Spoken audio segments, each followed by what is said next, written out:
Y'all know it's nighttime. What's going on, everybody? Can you see? Let's see. Um, can you sing this? Oh, hold on. No, you can't. So, I'm gonna turn this around somehow. Anyway, yes, me. Ooh! What's good, everybody? I want to talk about it. Talk about Angel Ramirez Jordan. I'm gonna title this video Angel Ramirez Jordan Explained. This dude claims he's not a simp. How can you say you're not a simp when you do simp things? You mindlessly defend black women. I mean, Afro-American collective women. I don't like saying black. That's black. Just saying black is too vague. And then you're like ridiculously over pro-black, which is suspect to me. I'm going to also like, I'm going to put it back like this because you probably see the gas station. But you're more like, it's like you're putting up a front. Or you're doing it out of remorse or guilt because maybe you're a mahogany dude. Mahogany people are light-skinned people that's like 55 to 63% what Afro collective. And then you get your facts based on Afro-American collective stuff. Once in your video you said like, okay, the only people out there that should be saying that they can claim full African blood or people like people from like Africa. Are you serious? You gotta understand there's so many different diverse ethnic groups in Africa. Are you serious? But just some old dumbass nigga to say crap like that means he don't know shit about Africa. He don't know nothing about what the heck he's talking about. That's the kind of crap that aggravates me and pisses me off. I really think you do things, overly defend Afro-American collective women like a brain-gone, self-hating simp that you are, out of guilt and remorse. You feel guilty that you're so light, you're rather mahogany. You feel guilty that you're a mahogany dude. And you've probably been targeted and harassed for being a mahogany dude back when you were a kid. And that kind of over-motivated you to be pro-black and all that stuff. And I notice you have a lot of black women. Black and ebony women. When I mean by black and ebony women, I'm talking about dark skin and brown skin respectively. It shows me right there you couldn't get a mahogany or brown hoe, a light skinned hoe, in other words, a light skinned hoe for save your ass. Them hoes don't like you. You think you can get by on your good looks. I mean, well, the dude thinks he can get by on his good looks. And he can pretty much say anything to sell his products, things of that sort. Again, I think the guy's doing it out of remorse.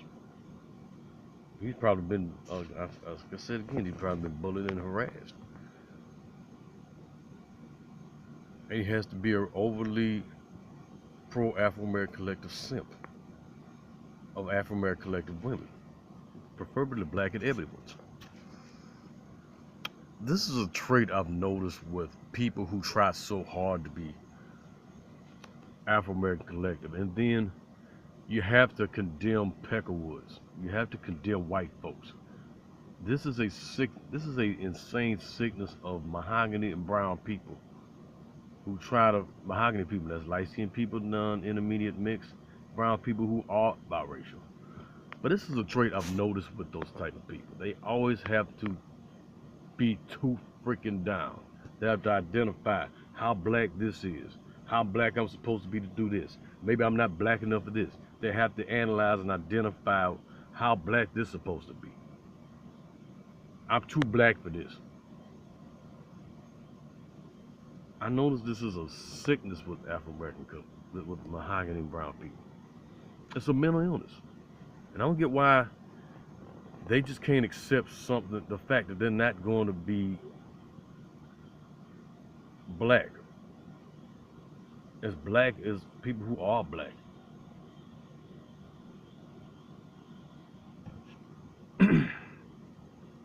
What light skinned and mixed people, i.e., mahogany brown, i.e., light skinned and mixed race people need to understand is that they're not going to be accepted in the black people's circle. They're not going to be accepted in their circle, no matter what they do, no matter how hard they try to prove their quote unquote blackness. Black people in their minds have already said, look, you're not going to be black enough for us. And pretty much black folks, ones who are black and ones who are ebony, I'm talking about the dark skin ones, they made up in their mind, you ain't gonna never be black like us. We're not gonna ever accept you in our circle. And there ain't shit you can do about it. We're just gonna string you along and make you think that that you can do this and that when you ain't shit. That's in their minds. You're never going to be black enough, nigga. So they just use you. As a matter of fact, black people only just control how black you can be. You're only as black as they say you can be. And that's the thing that mahogany and brown people need to understand.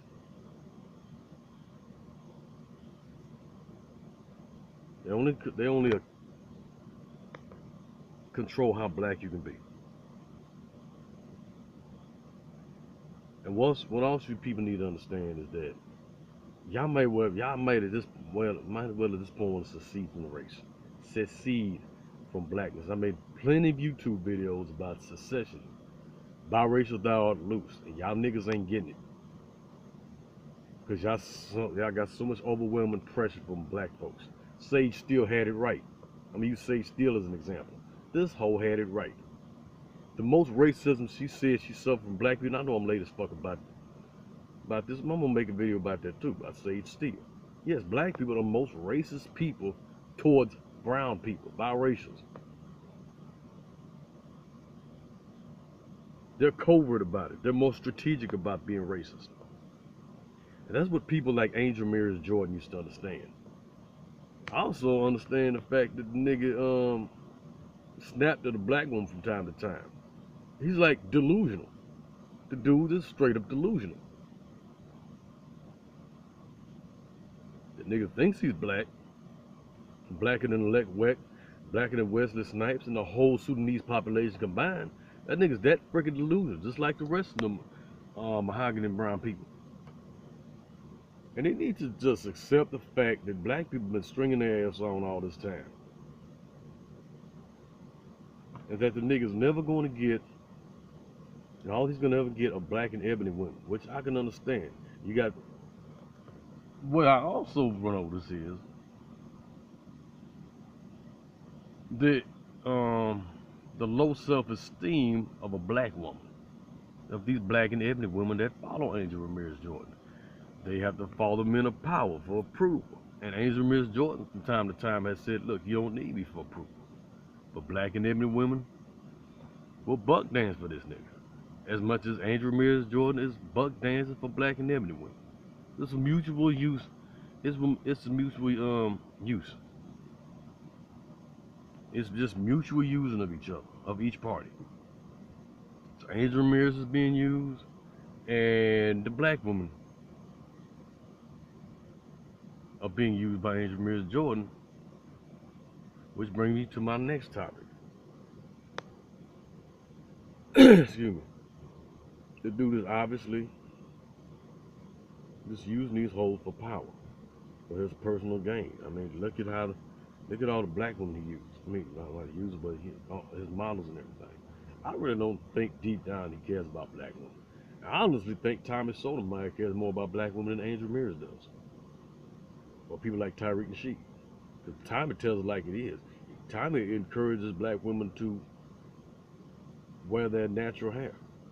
He does it in a very awful, in a tough love manner. But Angel Ramirez Jordan tells things that you want to hear. And half the shit, he's just talking out the side of his ass.